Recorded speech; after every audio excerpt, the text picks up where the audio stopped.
بەداخەوە بەر لە سعاتێک بەر لە ئێستا هەرێمی کوردستان و شاری هەولێر زانایەکی گەورە و سەرکردەیەکی بواری پزیشکی لەدەستدا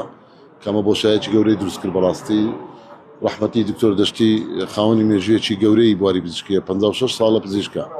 لە ساڵی 1969 تەخەڕوجی کرد کە لە جامیعەی بەغداد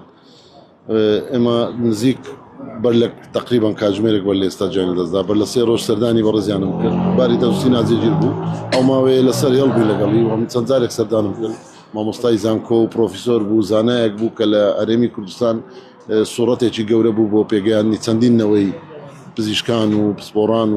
و بۆ چارەسەرکردن بۆ خزمەتی پێشمەرگە زانکۆ بواری ئەکادمی و پیشەیی لە هەموو بوارەکاندا بەڕاستی لە ڕۆڵی هەبووە لە کۆلێژی لە زانکۆی هەولێری پزیشکی ڕاگری کۆلێژ بووە بۆیە بەڕاستی دەتوانین بڵین ئەستەمە بۆشاییە پڕ بکرێتەوە چونکە دکتۆر دەشتی لە مێژوودا هەر خاوەنی ئەوە بۆ کەماندبوونی نەزانیە و بەردەوام لە پەرۆشی نەخۆش بە بۆ عیلاجکردن لە شەو لە درەنگاین شەو بە ڕۆژ بە پشوو لە هەموو بۆنە و یادێکدا نەخۆشی لە کارکەوتنی گورچلەی هەبوو و نەشتەرگەری چاندی گورچلەی بۆ ئەنجامدرا بەڵام بەهۆی ئەوەی کە باری تەندروستی ناجێگیر بوو لە تەمەنیشدا بوو